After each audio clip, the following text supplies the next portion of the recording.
Assalamualaikum warahmatullahi wabarakatuh. Perkenalkan, nama saya Dian Dwi Putirana, NPM saya 0204251128. Saya akan menjelaskan tentang hakikat bahasa.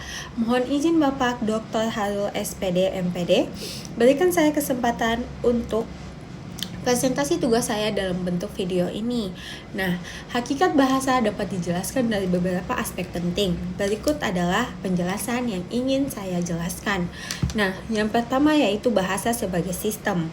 Bahasa adalah sebuah sistem yang terstruktur. Ini berarti bahasa memiliki komponen-komponen yang tersusun secara sistematis dan mengikuti aturan tertentu.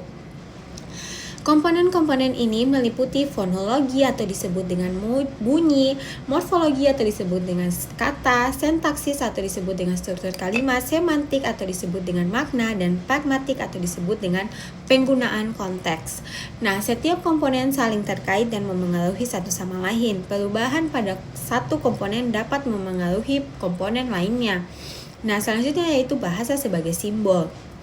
Nah, bahasa menggunakan simbol-simbol seperti kata-kata untuk mewakili objek, ide, konsep.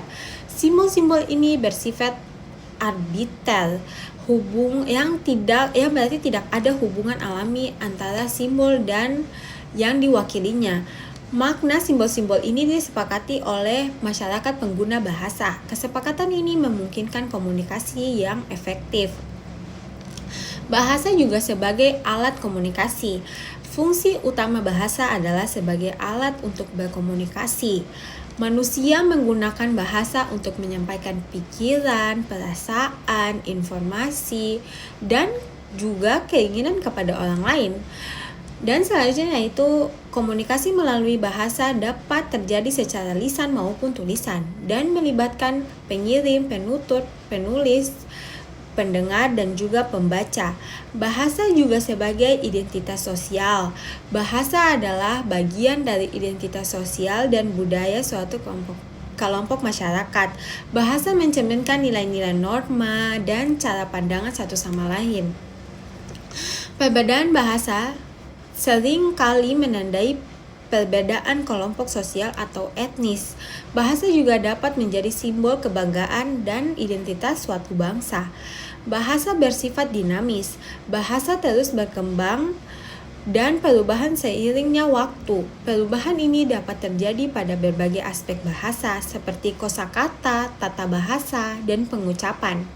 Faktor-faktor yang memengaruhi perubahan bahasa antara lain kontak dengan bahasa lain, perkembangan teknologi, dan perubahan sosial, budaya. Bahasa itu unik. Setiap bahasa memiliki karakteristik unik yang membedakan bahasa dari bahasa lain ke bahasa lain. Keunikan ini mencakup sistem bunyi, struktur kata, tata bahasa, dan kosakata. Tidak ada dua bahasa yang identik, seperti bahasa yang mencerminkan cara pandang dan pengalaman unik dari masyarakat penggunanya.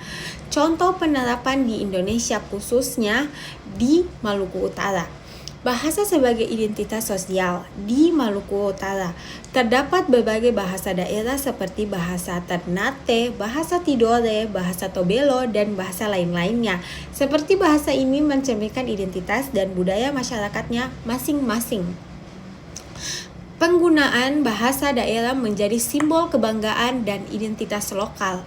Bahasa bersifat dinamis. Bahasa yang digunakan di Maluku Utara juga mengalami perkembangan dan variasi. Dialek bahasa Indonesia di Maluku Utara memiliki ciri khasnya sendiri dengan pengaruh dari bahasa-bahasa daerah di setempatnya.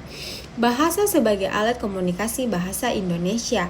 Digunakan sebagai bahasa pengantar pendidikan dan administrasi, serta sebagai alat berkomunikasi antara etnis di Maluku Utara. Bahasa daerah digunakan dalam komunikasi sehari-hari di lingkungan keluarga dan masyarakat.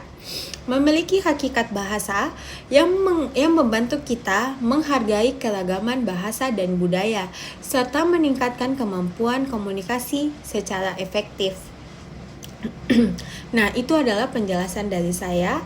Sekian dari saya, Dian Dwi Putirana. Saya akan mengakhiri penjelasan saya. Wassalamualaikum warahmatullahi wabarakatuh.